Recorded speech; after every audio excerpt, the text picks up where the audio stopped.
ওম শান্তি। আজকের মূল্য তারিখ 23/3/2025। অব্যক্ত বাপদাদা রিভাইজ কোর্স 2/11/2004। আজকের হেডিং স্ব-উপকারী হয়ে অপকারীর প্রতিও উপকার করো, সর্বশক্তি সর্বগুণ সম্পন্ন সম্মান দাতা হও। আজ স্নেহের সাগর চতুর্দিকে নিজের স্নেহী বাচ্চাদের দেখে আনন্দিত হচ্ছেন। বাপদাদা দেখেছেন যে প্রত্যেক বাচ্চার হৃদয়ে আমার বাবা স্নেহের এই গীত বাজছে। স্নেহই এই দেহ আর দেহের সম্বন্ধ থেকে স্বতন্ত্র বানাচ্ছে। স্নেহই মায়াজিৎ বানাচ্ছে। যেখানে হৃদয়ের স্নেহ থাকে সেখানে মায়া দূর থেকে পালিয়ে যায়। স্নেহের সাবজেক্টে সব বাচ্চা পাস। এক হলো স্নেহ, আরেক হলো সর্বশক্তিমান বাবার দ্বারা সর্বশক্তি ভাণ্ডারের প্রাপ্তি। তো আমাদের বাবা হলেন স্নেহের সাগর। তো বাবা এসে তার চতুর্দিকে নিজের স্নেহী বাচ্চাদের দেখে খুব আনন্দিত হচ্ছেন। আর তিনি দেখছেন, বাপদাদা দেখছেন যে প্রত্যেক বাচ্চার হৃদয়ে এই যে একটি গীত আমার বাবা, এটি আমার বাবা, এই যে স্নেহের গীত কিন্তু সবসময় বেজেই চলেছে। তো বাবা তাই বলছেন যে স্নেহ একটি এমন জিনিস, এই স্নেহের দ্বারাই কিন্তু বাচ্চারা কিন্তু নিজেকে দেহ এবং দেহের সম্বন্ধ থেকে মুক্ত করতে সক্ষম হচ্ছে। এই স্নেহই কিন্তু বাচ্চাদেরকে মায়াজিৎ বানাচ্ছে। বাবা তাই বলছেন, বাচ্চারা যেখানে হৃদয়ে স্নেহ থাকে সেখানে মায়া দূর থেকে পালিয়ে যায়। তো বাবা তাই বলছেন যে স্নেহের সাবজেক্টে সব বাচ্চা আমার পাশ করে গিয়েছে। এক হলো স্নেহ, আরেক হলো সর্বশক্তিমান বাবার দ্বারা সর্বশক্তি ভাণ্ডারের প্রাপ্তি। আমাদের বাবা যেমন স্নেহের সাগর, তো আমরা হলাম বাবার সন্তান, মাস্টার স্নেহের সাগর। তো বাবা হলেন সর্বশক্তিমান। তো বাবা কিন্তু এসে আমাদের সর্বশক্তির ভাণ্ডারে কিন্তু পরিপূর্ণ করে দিচ্ছেন। বাপদাদা সব বাচ্চাকে সর্বশক্তি একরকম দিয়েছেন। মাস্টার সর্বশক্তিমান বানিয়েছেন। কাউকে সর্বশক্তিমান, কাউকে শক্তিমান বানাননি। হাজির বলার সাথে সাথেই যে শক্তিরই আহ্বান করো, যেমন সময় যেমন পরিস্থিতি তেমনই শক্তি যেন কার্যে প্রয়োগ করতে পারো। সর্বদা এবং সহজভাবে যেন হাজির হয়ে যায়। সময় পার হয়ে যাওয়ার পর যেন না আসে, করতে তো এটাই চেয়েছিলাম কিন্তু হয়ে গেছে, এটা এরকম যেন না হয়। একে বলা হয়ে থাকে সর্বশক্তির অধিকারী। তো এই সর্বশক্তির অধিকার সদা আর সহজ, ন্যাচারাল। তোমাদের নেচার তখনই হবে যখন বাবার সব শ্রীমতে হুজুর হাজির করবে, তখনই সর্বশক্তিও হুজুর হাজির করবে। তো বাবা কিন্তু এসে আমাদের কিন্তু সর্বশক্তির ভাণ্ডারে পরিপূর্ণ করে দিয়েছেন। তিনি কিন্তু প্রত্যেকটি বাচ্চাকে কিন্তু সর্বশক্তি এক রকম দিয়েছেন। সকলকে তিনি কিন্তু মাস্টার সর্বশক্তিমান বানিয়েছেন। কাউকে কিন্তু মাস্টার সর্বশক্তিমান আর কাউকে এমনি শক্তিমান এমন কিন্তু তিনি বানাননি। যেরকম বাচ্চা যেরকম ক্যাপাসিটি, যেরকমভাবে সে ধারণ করেছে সেইভাবে সেই বাচ্চা কিন্তু নিজেকে কিন্তু গড়ে তুলেছে। কিন্তু বাবা কিন্তু প্রত্যেকের মধ্যে কিন্তু একইভাবে কিন্তু সর্বশক্তির ভাণ্ডারে কিন্তু পরিপূর্ণ করে দিয়েছেন। তো বাবা তাই বলছেন যে বাচ্চারা তোমরা নিজেকে এমনভাবে তৈরি করো যে যখনই তোমরা যে শক্তিকে কার্যে প্রয়োগ করতে চাইবে তোমরা যেন সঙ্গে সঙ্গে সেই শক্তি আহ্বান করে তোমরা সেই শক্তি উপযুক্ত সময়ে কার্যে প্রয়োগ করতে পারো। তো একে কিন্তু বলা হবে অধিকারী আত্মা। অর্থাৎ তোমার যেন সেই শক্তি যেন সর্বদা এবং সহজভাবে যেন হাজির হয়ে যায়। যেন এরকম না হয় যে আমি তো এখন চেয়েছিলাম সহনশক্তিকে আমি ওয়েলকাম করতে, কিন্তু আমার কাছে চলে আসলো সামনা করার শক্তি।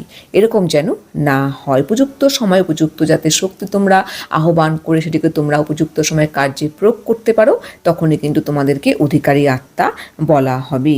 তো বাবা তাই বলছেন একেই কিন্তু বলা হয়ে থাকে সর্বশক্তির অধিকারী। তো তোমাদের এটা তখনই ন্যাচারাল নেচার এবং সদা সহজভাবে তোমরা কিন্তু প্রয়োগ করতে পারবে তখনই যখন তোমরা বাবার সব শ্রীমতে সবসময় হুজুর হাজির থাকবে। অর্থাৎ বাবার শ্রীমতকে ভালো মতো অনুসরণ করে প্রত্যেকটি শ্রীমত অনুযায়ী প্রতিটি পদক্ষেপ তোমরা ফেলবে, তখনই কিন্তু তোমরা কিন্তু সর্বশক্তিকে কিন্তু যে কোনো সময়ে কিন্তু যেভাবে হাজির করতে চাইবে সেভাবে কিন্তু হাজির করে কিন্তু উপযুক্ত কার্যে প্রয়োগ করতে অবশ্যই সক্ষম হবে। বাপদাদা প্রত্যেক বাচ্চাকে বাবার সমান দেখতে চান। তাহলে চেক করো, সর্বশক্তি আছে, সর্বগুণ আছে, বাবা সমান স্থিতি আছে। সদা স্বস্থিতি যাতে বিজয়ী থাকে তার সাধন হলো সদা সমান আর সম্মানের ব্যালেন্স। সমানধারী আত্মা আপনা থেকেই সমান দেওয়ার দাতা। সম্মান দেওয়া অর্থাৎ অন্যের হৃদয়ে স্নেহের বীজ বপন করা। সম্মান দেওয়াই ঈশ্বরীয় পরিবারের হৃদয়ে ভালোবাসা। যদি সহজভাবে সর্বগুণ সম্পন্ন হতে চাও তো সম্মানদাতা হও। বাপদাদা তাই বলছেন, বাচ্চারা, তোমাদের টাইটেল হলো সর্ব উপকারী। যারা অপকার করে তাদের জন্যও উপকারকারী। সুতরাং চেক করো, সর্ব উপকারী দৃষ্টি, বৃত্তি, স্মৃতি থাকে। অন্যের জন্য উপকার করা, নিজের প্রতি উপকার করা। তো আমাদের বাপদাদা কিন্তু বলছেন যে আমি প্রত্যেক বাচ্চাকে বাবার সমান দেখতে চান। বাবা তাই বলছেন, তোমরা চেক করে দেখো যে তোমাদের মধ্যে কি সর্বশক্তি আছে, সর্বগুণ আছে, তোমাদের মধ্যে কি বাবার সমান স্থিতি আছে, যে সবসময় স্বস্তিতে বিরাজমান থাকে, স্বস্তিতে বিজয়ী থাকে। তার সাধন হলো সে সবসময় সমানধারী হয়ে থাকে এবং সমান এবং সম্মানের মধ্যে ব্যালেন্স রাখতে পারে। সমানধারী আত্মা সহজেই কিন্তু সম্মান দেওয়ার দাতা। সম্মান দেওয়ার অর্থ হলো অন্যের হৃদয়ে স্নেহের বীজ বপন করা। তো এক্ষেত্রে কিন্তু আমাদের কিন্তু ফলো ফাদার করতে হবে। বাবা কিন্তু এটাই বলছেন যে আমাদের ব্রহ্মা বাবাকে ফলো করতে হবে, কারণ প্রত্যক্ষ রূপে কিন্তু আমাদের সাকারে কিন্তু ব্রহ্মা বাবাই কিন্তু উদাহরণস্বরূপ, তিনি কিন্তু সব কিছু কিন্তু কার্যে কিন্তু করে আমাদের দেখিয়েছেন। এই জন্য বাবা কিন্তু আমাদের সবসময় বলেন যে আমাদের কিন্তু সাকারে কিন্তু অবশ্যই আমাদের ব্রহ্মা বাবাকে ফলো করতে হবে। সম্মান দেওয়াই কিন্তু ঈশ্বরীয় পরিবারের হৃদয়ের ভালোবাসা। যে সমানধারী আত্মা সে কিন্তু সহজেই কিন্তু প্রত্যেককে সম্মান দিতে পারবে, কারণ যে নিজের মানে টিকে থাকতে পারবে, যে নিজের স্বস্থিতিতে নিজের স্বরূপে টিকে থাকতে পারবে, সেই কিন্তু অন্য আত্মাকে কিন্তু একইভাবে সম্মান দিতে পারবে, কারণ সে কিন্তু নিজেকে দেহভান থেকে মুক্ত করছে, অন্যকেও সে কিন্তু আত্মিক দৃষ্টিকোণ দিয়ে দেখছে, সে কিন্তু কোনো দৈহিক সম্বন্ধের আধারে দেখছে না। তখন অটোমেটিক্যালি কিন্তু এটা তার কিন্তু স্বভাব হয়ে দাঁড়াবে যে সেই সমানধারী আত্মা কিন্তু সহজেই কিন্তু প্রত্যেককে সম্মান অবশ্যই দিতে পারবে। কারণ বাবা আমাদের স্মরণ করিয়ে দিতে বলছেন যে বাচ্চারা, তোমাদের টাইটেল কিন্তু হলো সর্ব উপকারী। যারা তোমার অপকার করে তোমরা কিন্তু তাদেরও কিন্তু উপকার করে থাকো। তাই তোমরা চেক করে দেখো তোমাদের মধ্যে কি সেই সর্ব উপকারের দৃষ্টি, বৃত্তি, স্মৃতি আছে। কারণ অন্যের উপকার করা অর্থাৎ নিজের প্রতি উপকার করা। তোমরা যত অন্যের উপকার করতে থাকবে তার ফলে কিন্তু একসময় দেখবে তোমাদের পুণ্যের খাতা কিন্তু তোমাদের বেড়েই চলেছে। তোমাদের মধ্যে থেকে কিন্তু অটোমেটিক্যালি কিন্তু সব নেগেটিভিটি ব্যর্থ কিন্তু ডিলিট হয়ে কিন্তু পজিটিভিটি কিন্তু স্থান পেয়ে গিয়েছে।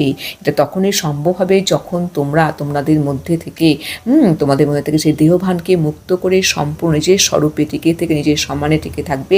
তখনই কিন্তু ফলো ফাদার করে কিন্তু এই কার্যকলাপ করতে অবশ্যই সক্ষম হবে এবং উপকারী হয়ে অর্থাৎ নিজের উপকার করে কিন্তু অপকারীর প্রতি উপকার করতে সক্ষম হবে এবং সর্বশক্তি সর্বগুণ সম্পন্ন হয়ে কিন্তু তোমরা সম্মানদাতা হয়ে উঠতে কিন্তু অবশ্যই সক্ষম হবে। বরদান: দীর্ঘ সূত্রিতার নিদ্রাকে তালাক দিয়ে নিদ্রাজিৎ চক্রবর্তী ভব। তো বাবা আমাদের বলছেন যে নিদ্রাজিৎ চক্রবর্তী হয়ে ওঠো। তার জন্য আমাদের কি করতে হবে? আমাদের দীর্ঘ সূত্রিতার নিদ্রাকে তালাক দিতে হবে। তার ফলে আমরা নিদ্রাজিৎ চক্রবর্তী হয়ে উঠতে সক্ষম হব। স্পষ্টীকরণ: সাক্ষাৎকার মূর্ত হয়ে ভক্তদের সাক্ষাৎকার করানোর জন্য এবং চক্রবর্তী হওয়ার জন্য নিদ্রাজিৎ হও। যখন তোমরা বিনাশকাল ভুলে যাও তখন গরিমসি ভাব এসে যায়। ভক্তদের আর্তস্বরের আহ্বান শোনো, দুঃখী আত্মাদের দুঃখের আর্তনাদ শোনো, তৃষ্ণার্ত আত্মাদের প্রার্থনার আওয়াজ শোনো। তাহলে কখনো দীর্ঘ সূত্রিতার নিদ্রা আসবে না। উদ্দীপ্ত জ্যোতি হয়ে দীর্ঘ সূত্রিতার নিদ্রাকে তালাক দিয়ে দাও এবং সাক্ষাৎকার মূর্ত হও। তো বাবা আমাদের বলছেন, বাচ্চারা, তোমরা সাক্ষাৎকার মুক্ত হয়ে ভক্তদের সাক্ষাৎ করানোর জন্য এবং চক্রবর্তী হওয়ার জন্য নিদ্রাজিৎ হও। নিদ্রাকে যখন তোমরা জয় করতে পারবে তখনই কিন্তু তোমরা এরকম হতে পারবে। যখন তোমরা বিনাশকাল ভুলে যাও তখন কিন্তু তোমাদের মধ্যে গরিমসি ভাব এসে যায়, অর্থাৎ তোমরা অলস হয়ে যাও। তোমরা ভক্তদের আর্তনাদ শোনো, আর্তনাদের আহ্বান তোমরা শোনো যে ভক্তরা কীভাবে আত্মস্বর তোমাদেরকে আহ্বান করছে। দুঃখী আত্মাদের দুঃখের আর্তনাদ শোনো, তৃষ্ণার্ত আত্মাদের প্রার্থনার আওয়াজ শোনো। তাহলে দেখবে তোমাদের মধ্যে কিন্তু সেই নিদ্রা কিন্তু আসছে না। তোমরা উদ্দীপ্ত জ্যোতি হয়ে তোমরা সেই নিদ্রাকে তালাক দিয়ে তোমরা কিন্তু অবশ্যই সাক্ষাৎকার মুক্ত হয়ে উঠতে সক্ষম হবে। স্লোগান: তন মন ধন, মন বাণী কর্ম। যে কোনো প্রকারে বাবার কর্তব্যে সহযোগী হও, তাহলে সহযোগী হয়ে যাবে। তো বাবা আমাদের বলছেন, বাচ্চারা, তন মন ধন, মন বচন কর্ম, যে কোনো প্রকারে তোমরা বাবার কর্তব্যের সহযোগী হও। সবসময় তোমরা বাবার সহযোগী আত্মা হয়ে ওঠো, তাহলেই দেখবে তোমরা কিন্তু সহযোগী হয়ে গিয়েছো। ওম শান্তি।